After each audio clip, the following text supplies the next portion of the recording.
God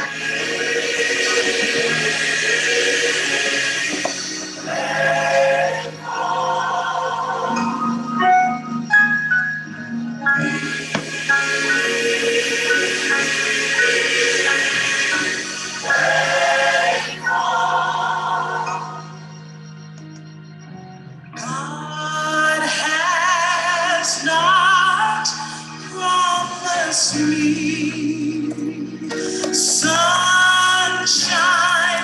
That's not the way it's going to be. But a little rain mixed with sunshine, a little pain makes me appreciate the good times.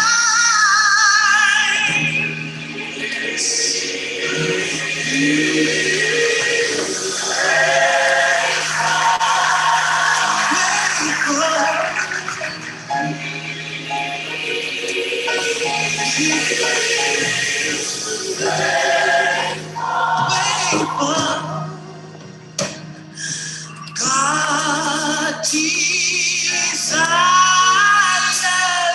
to feel your longings, every pain that you feel.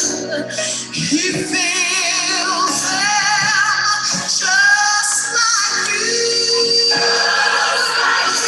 But he can't afford to let you feel only good.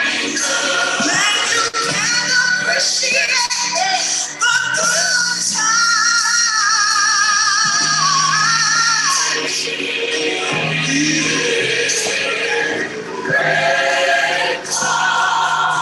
Grateful.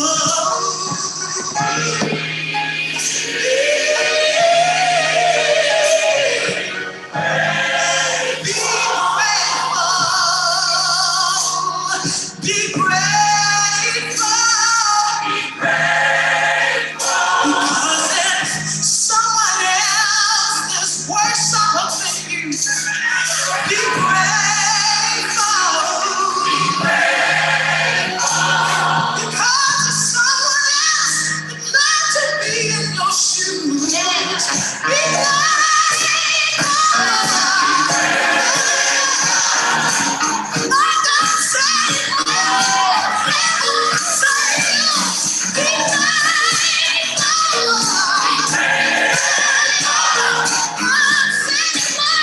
grateful.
Well, good morning, everyone. I pray that things are well with each of you as you rise into this new day, this next day called today, a beautiful day, a present called now.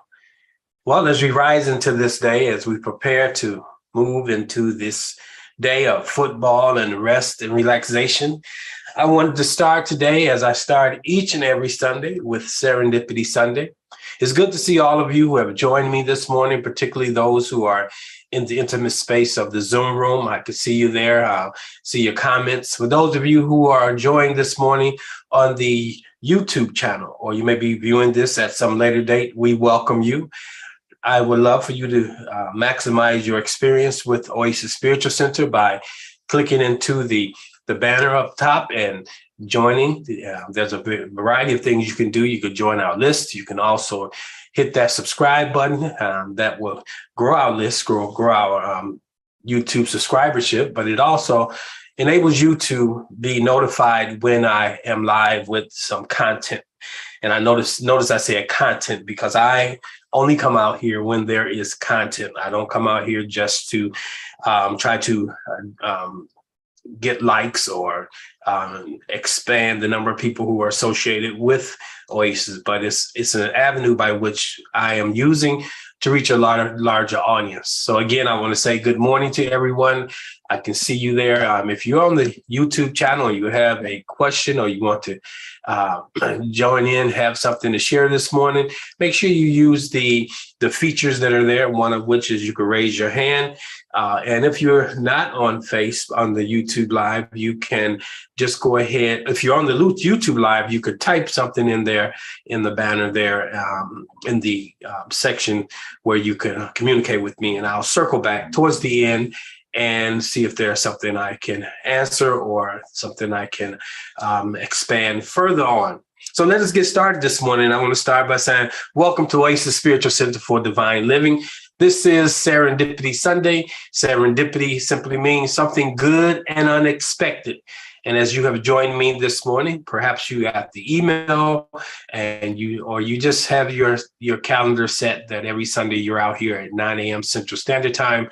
I welcome you. This morning, I'm dealing with a topic, dealing with a spiritual principle or practice called thankful, or being thankfulness, or exercising thankfulness. So we want to kind of explore that this morning. As I was listening to this song by Walter Hawkins, Be Grateful from 1978. It's one of my favorite songs also. Oftentimes I will play that back, especially when I find myself in the midst of going through something that is difficult or challenging, or if I sometimes feel myself comparing myself against others. I'll just flip that in, and it has a way of centering me. Good morning again to each of you. I see the salutations that you're sending there. Good morning, Bessie. Good morning, Dorothy. Good morning, Betty. Good morning, Cheryl. Good morning, all of you all who have dropped a salutation, a greeting in the chat there. Well, let's get started this morning. Well, we're going to talk about thankfulness, but I want to segue into the topic this morning by looking at revisiting shortly the word gratitude, and we all are aware that gratitude unlocks the fullness of life. Just having gratitude gives us the ability to see the entire tapestry of what life is offering us. It turns what we have into when we just have enough, it turns into more. It turns denials into acceptance. It turns chaos into order. Yes, gratitude has a way of doing it. And confusion even into clarity. Gratitude can turn a meal into a feast, a house into a home. It can turn a stranger into a friend. Gratitude is something that is known as a spiritual practice also that makes sense out of our past, brings peace to today, and it creates a vision for tomorrow. This is something that we need to stop in on this morning. We're stopping in on gratitude, and inside of gratitude, we always find thankfulness.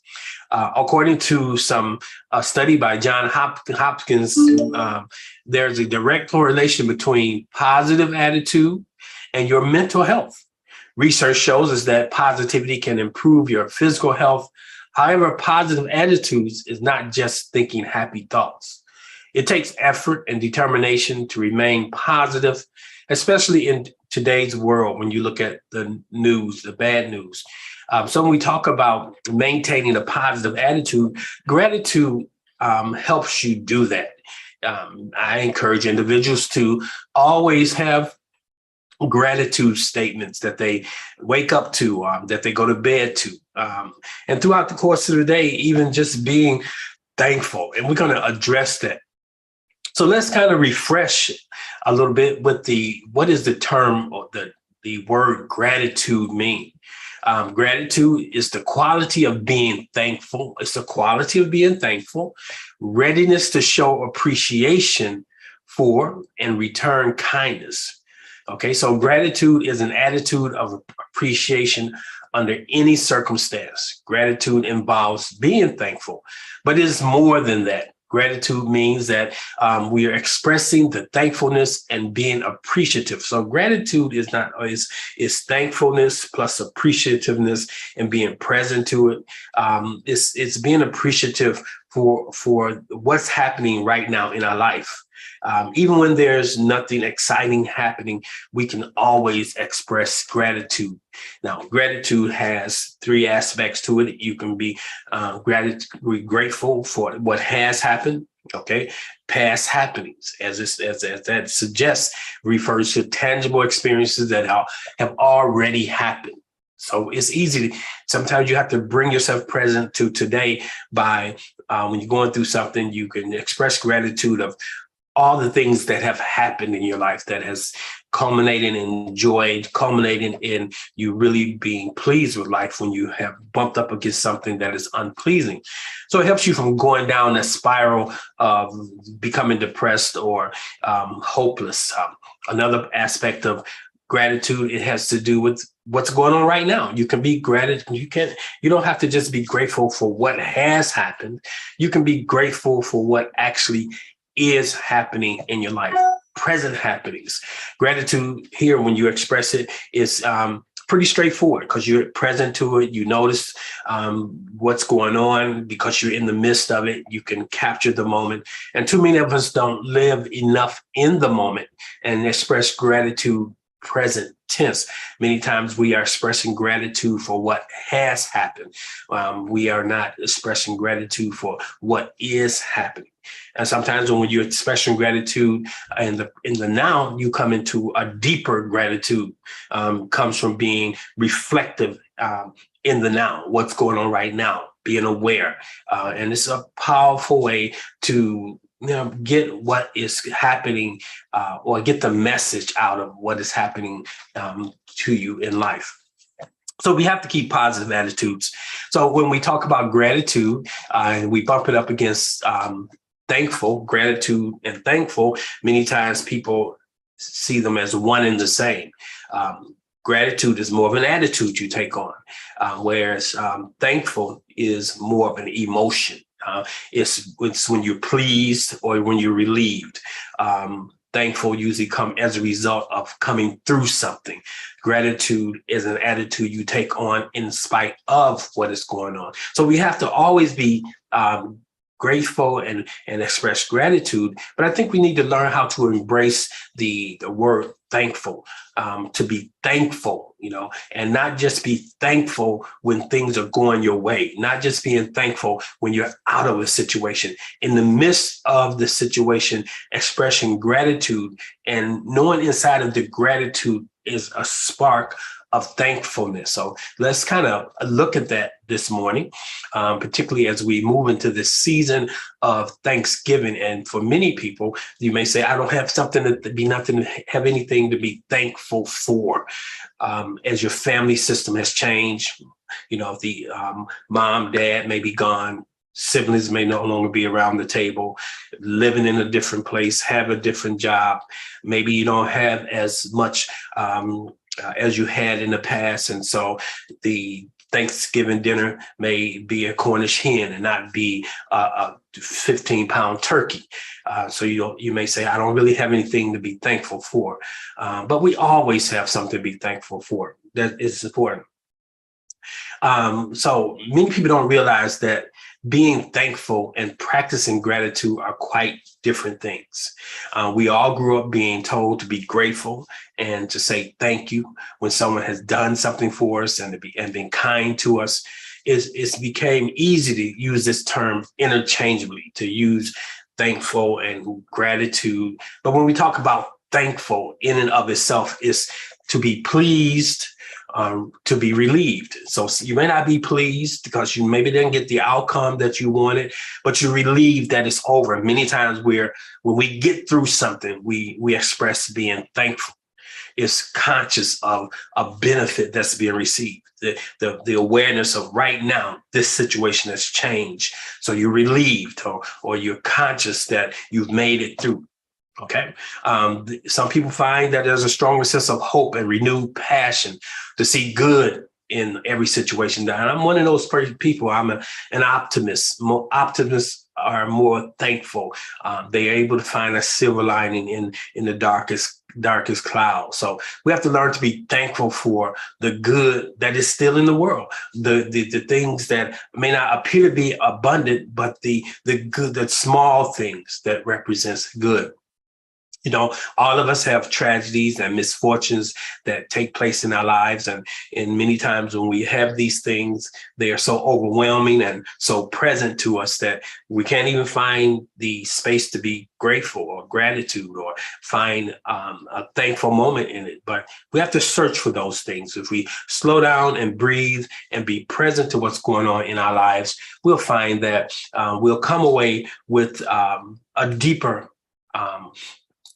level of awareness, understanding that things do truly always work out for us. So even when we express gratitude, and look back, and not just look back at it as in the past, but look back into it from the present moment you were in it, and you see you made it through, you can find that even inside of that, thankfulness is always available to us. Okay. And so I say that because one of the statements you often hear me say is things are always working out for me. And that's a statement that I got from Abraham Hicks. I listen to her often, and she always says things are always working out for me, even when they don't appear to be working out for me. And notice it says things are working out. So that means I can be thankful in the midst of what I'm going through. Now, thankfulness is oftentimes tied to an emotion. We're relieved and we have a joy because of it. But thankfulness can also be a decision that we make, no matter what we're going through, how we're getting through life, no matter how overwhelmed we may be at a situation, in a situation, at a given place and point in time. We just need to pump the brakes, be present to what's going on, know that this too shall pass. Whatever you're going through, know that you're not just going through something, you're growing through something. It gives you, when you come out on the other side, you have a different vantage point. You see things different. The tapestry of your life is enriched. You know, the covering is thicker because now you can see that truly sources with me, sources before me, sources after me, sources with me. And so to be thankful is to be present to the situation in spite of what is going on. Many times we have gratitude, and gratitude is based on the things that have happened that we're grateful for. But very few people can say, I'm grateful for a loss.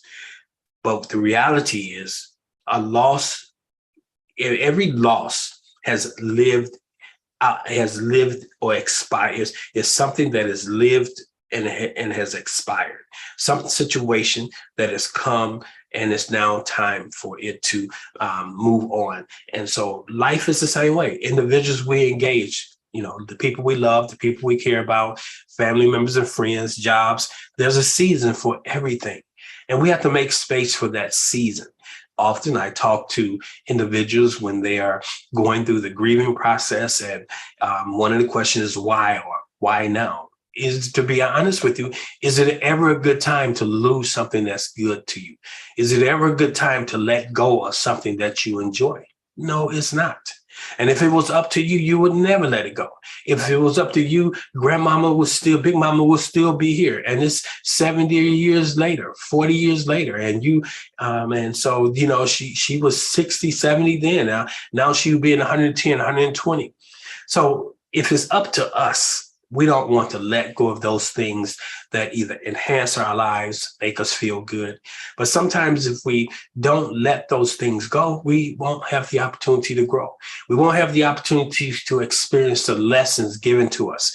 When the teacher leaves, now you are the one that has to put into practice the things that your elders have shared with you. So we have to learn to embrace the fullness of life. Embrace the fact that things do change. Always. Things are going to change. Nothing stays the same. We have to know that winter will turn to spring and spring will turn to summer.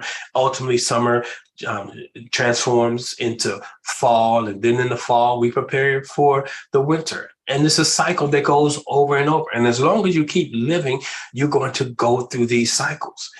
Now, many times, if you don't get the lesson in this cycle, it'll come back next year and it'll be more difficult. And so if we can learn to embrace what is, get what we need to get out of it and let things go, we grow from that aspect. So when we talk about being thankful, it's to be pleased and relieved, to be pleased with life, even from the perspective of if you creating something, we know that in the manifestation conversation that we live as if it's already happened. And so if you're living as if it's already happened, you should be thankful. You should be having gratitude and you should be able to express gratitude as if it's being experienced or it has been experienced or it has already happened. You should be relieved. You should be able to be thankful. If you really are working the principles of manifestation on the way to the thing manifesting in this realm, you should not only be grateful, but you should be able to express thankfulness.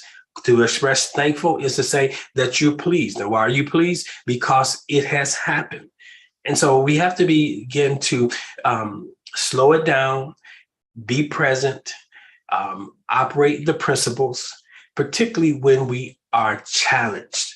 Now, I said things are always working out for me, even when they don't appear to be working out for me. Does that mean that I never bump up against something that doesn't feel good or an experience that causes me concern or even have a moment of being a depressive thought? All of those things happen to me. And if you say they don't happen to you, then you need to get your head out the sand because they happen to all of us. This is part of the human condition. Now, there's a scripture that I wanted you to hang your hat on today and to meditate on this week, and it's Romans 8:28. And many of you are familiar with it. It goes something like this. And we know that all things work together for the good of them that love the Lord. And for most people, they leave it right there. All things work together for the good of those who love the Lord. But there's a B part to that verse. And the B part goes to them who are called according to his purpose. So we have to back this thing up and we say it like this. And I know that all things, not some things, all things work together for good to them that love Source, that are aligned with Source, that understand that they are Source. And then to them who understand this, that they also know that they are called, you're born into this world according to its purpose. Now, let me unpack that. So we all realize that we are all an aspect of Source. Source, God is in me, God is in you, the same spirit that's in you, the same spirit that's in your neighbor, the same spirit that's in your enemy, the same spirit in that individual who looks very different from you is the same spirit that is in all of us. It's an aspect of the spirit.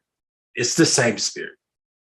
And once we realize that, we understand that we came here, we chose to come here to incarnate as our individual selves But to some point in our lives, coming to the realization that we did not come here to do, be, or have what we want to do, be, or have, but we had a soul agreement with Source that we would come here and that we will allow that which is in us, the greater that is in us, to ultimately to expand.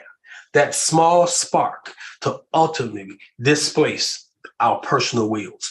It will ultimately fill us up, that our desires decrease, our selfish ambitions decrease. And we begin to do the soul searching of who am I?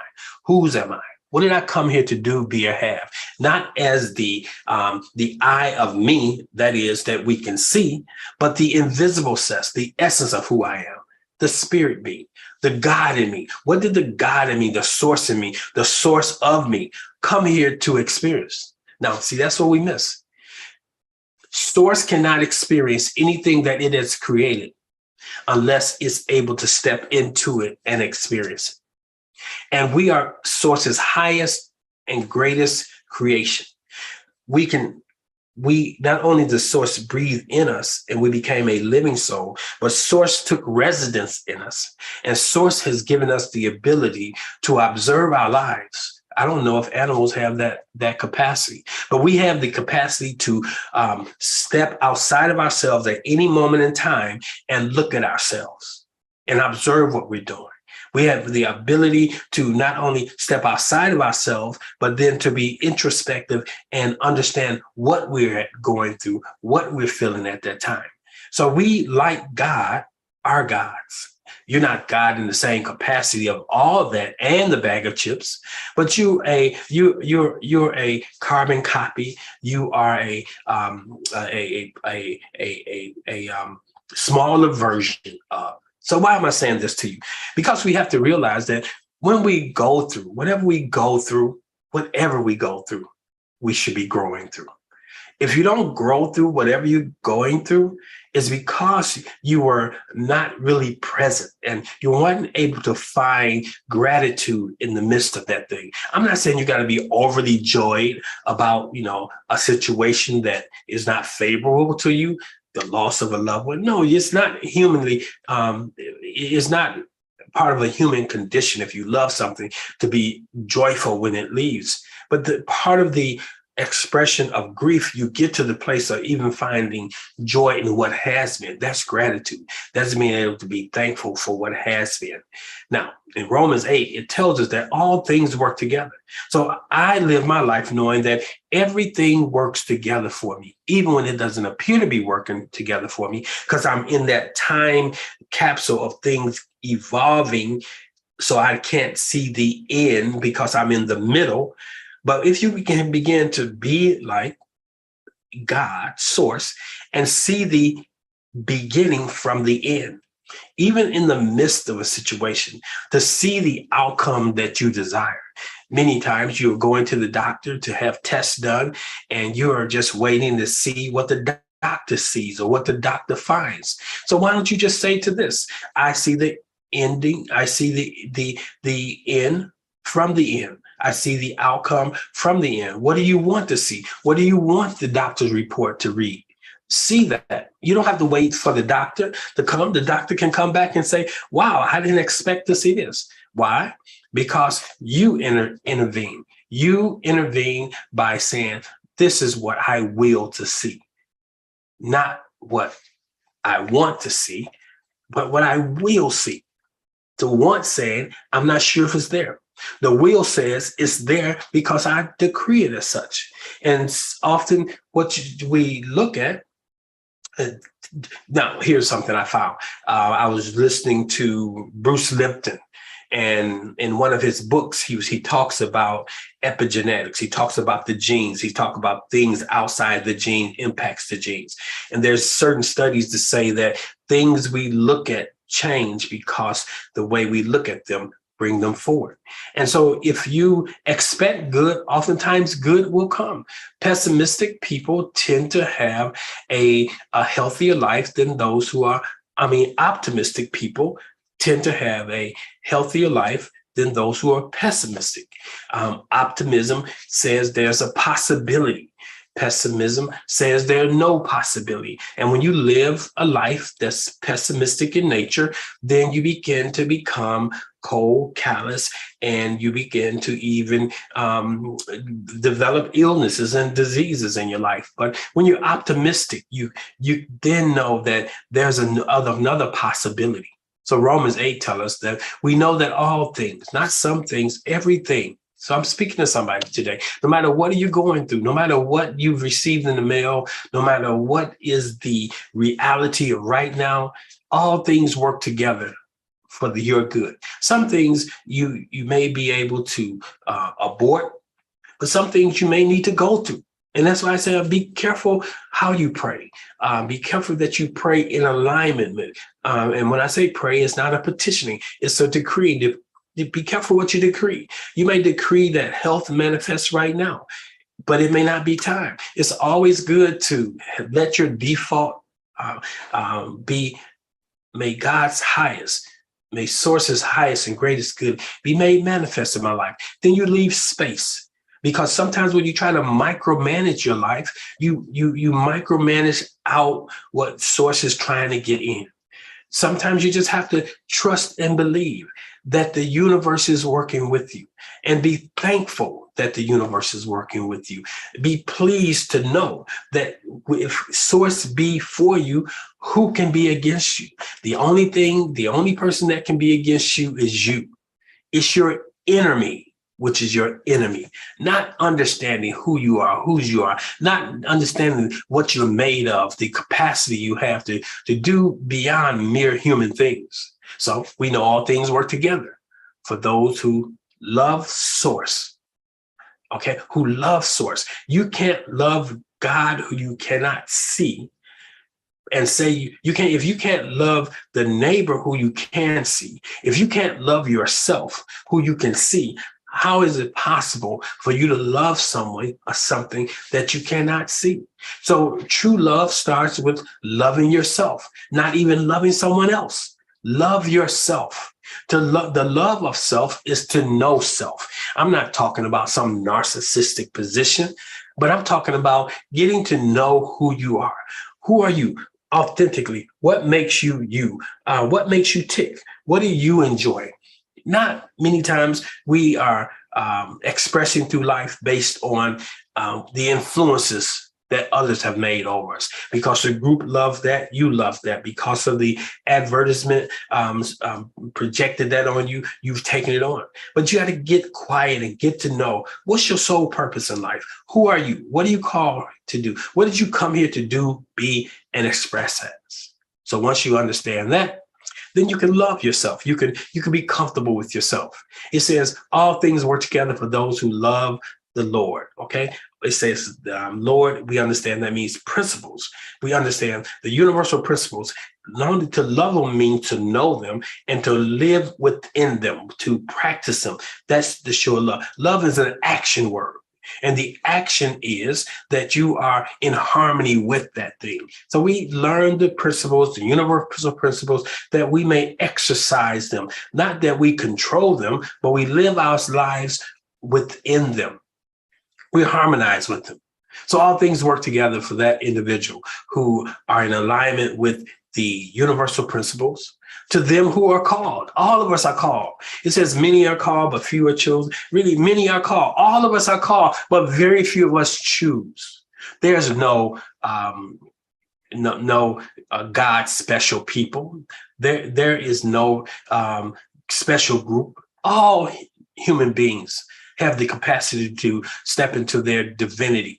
You know, if you position yourself that God's chosen people, that's what religion tells us. You know, you got 7 billion people on the earth, and only less than a billion of those people are going to be chosen. That don't add up. All people are chosen by God, have the capacity to step into their divinity, that special relationship. So all things work together for those who love the law and understand that they have been called according to his purpose, its purpose. There's a purpose inside of you. And so we have to embrace the fact that if Source is in us, if source is with us, if source is for us, who or what can be against us? It's the word says all things work together, not some things. The word tells me that source desires to do exceedingly abundantly above anything you in your finite mind could ask or think. Source desires to do exceedingly abundantly above. So that's something to be pleased to know. You should be relieved this morning to know that if source is for you, who can be or what can be against you?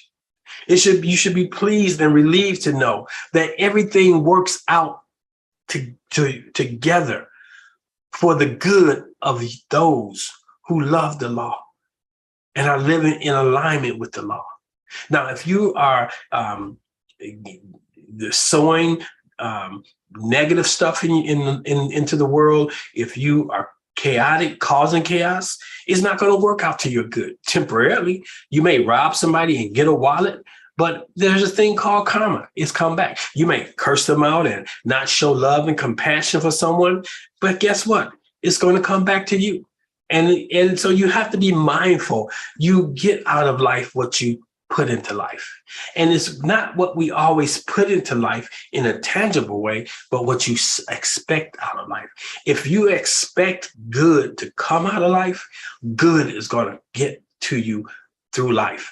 But if you say, hey, it rains on the good as well as the bad things happen to good people, and all of which are true. But we can also shift that into no thing that is bad happens to me. I may have a bad experience, but that thing works itself out favorably for me. You can look back over your life and see when you were going through something. Maybe you got a denial on a particular job, only to have another door open. You going through that door, and now you know the job that's even better. And so sometimes we think we know, but we don't know. We have to make space for the invisible part of who we are, the spirit being, the God that is in us to show up and show out. Many times we don't make space because we don't let our will be subjugated to his will. That's why when you look in the holy text, we see scripture that talks about how the Christ figure would always be in meditation and asking that its will, source's will, his father's will. He said, I do no thing except I see my father. And so that what we have to do, we have to say, I do no thing except I consult with my spirit. I consult with the greater which is in me. And then when you begin to consult with the greater that is in you, then you begin to see the decrease that is talked about in the scriptures that says, I must decrease, that source in me can increase. That is, we come to the realization in and of myself, I can do no thing. But in the Christ consciousness, the awareness that source resides in me, and that I have the ability to connect with this power that's greater than me, then we can do some things. So that is really important. And then when we bump up against people who push our buttons and bump up against people who are rude, it gives us the ability to see how mature we've become. You know, if you bump up against someone and you curse and, they bump into you and you curse them out, it tells you right then that you still have some growing to do. If you get caught in a situation and you're able to keep your peace and maintain your sanity in the midst of it, you can see that I've grown, because this last year, the same thing would have happened. So then you could be thankful. You could be thankful real time that I'm not what I used to be. And you don't have to be concerned about what you are to become. You can just embrace where you are today. Sometimes we don't take time and just be thankful for where we are. We're continually trying to get to perfection. But you are perfect, Jesse. You're perfect, whole, and complete today. That's not saying that you're perfect, whole, and complete. But this doesn't mean that you're not. There's no space for you to expand, to be to grow beyond where you are. No, and that's what life is all about. So things do always work out for each of us.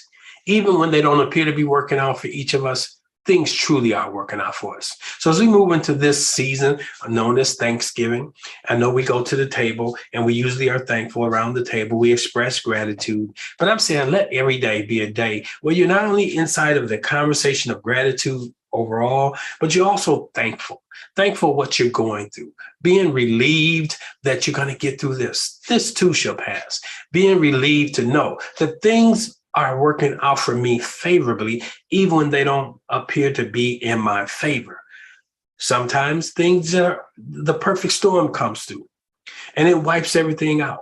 And you're stuck in what you lost. But then you can get stuck in what you have the possibility of creating. Some of the stuff that get wiped out should have been wiped out. Some of the stuff that you weren't able to let go, now it's gone. So sometimes natural disasters are the best disasters, because otherwise we will keep holding on to a lot of things that we need to let go. Sometimes we just have to know that this don't feel good, but it is good. So that's my word for you this morning. That's my meditation for you this morning, to be thankful. Romans 8:28, and know this, that all things truly work together for them that love the law and are living in a harmony with the law and are called according to its purpose. Not your will, but thy will be done. Awesome. Great. So I'm going to get a little dialogue going this morning around this message. If you got comments, if you got a question, just go ahead and raise your hand and I will address it. For those of you who are with me in the on the YouTube channel, let me jump over there right quick and see what's happening there. If there's, I don't see anything there.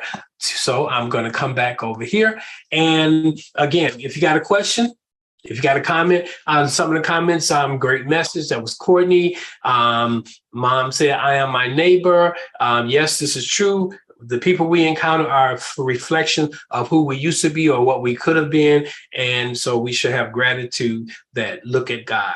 I didn't have to experience that. Everything works out perfectly. That is correct. Everything works out perfectly. Okay. Excellent. So I don't have any other comments this morning. So if this ministry has been a blessing to you, and I believe it is because you keep coming back, consider being a blessing to it by sowing a seed into the ministry. And you don't sow the seed because this ministry necessarily has a need or I'm making a compelling offer because of greed, but you sow a seed because you know when you sow your seed, it prospers you. So right where you are, those of you who are intending to sow a seed, imagine it in your mind and imagine this seed and hold it in your hand. And I want you to say, in my hand. That's right. Come with me. In my hand, I hold my seed. Today, I sow my seed, not for greed, neither need, but I sow my seed because it prospers me. And as I sow my seed, it lands in fertile soil and it shall grow and it shall produce after its kind. And so it is. Circulate, circulate, circulate.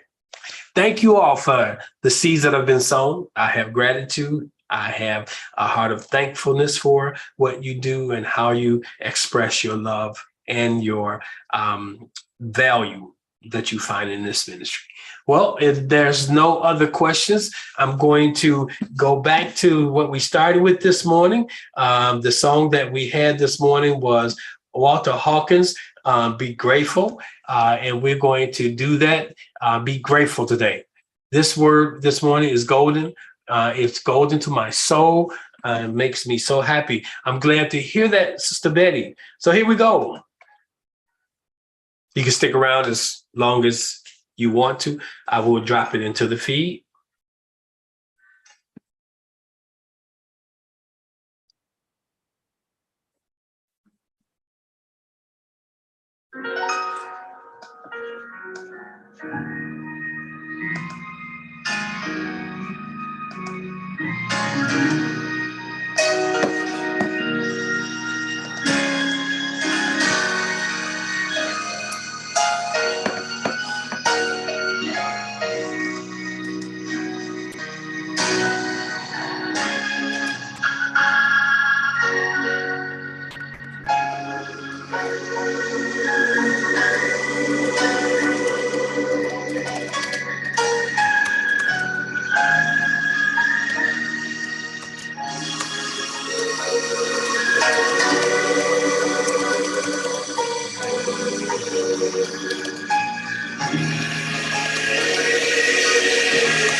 God has not promised me sunshine.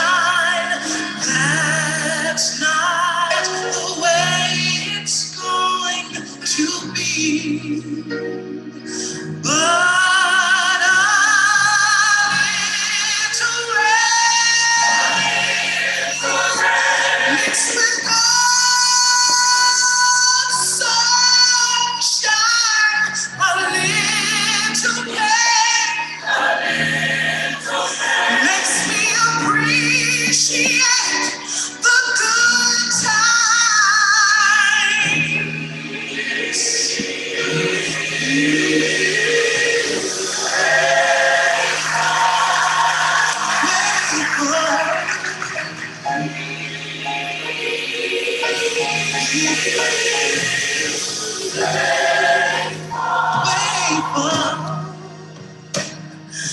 God desires to feel your longings, every pain that you feel. He feels them just like you, but he can't afford to let you feel only good.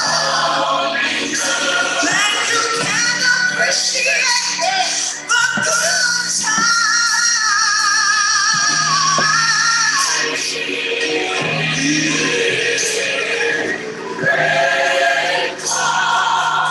Grateful.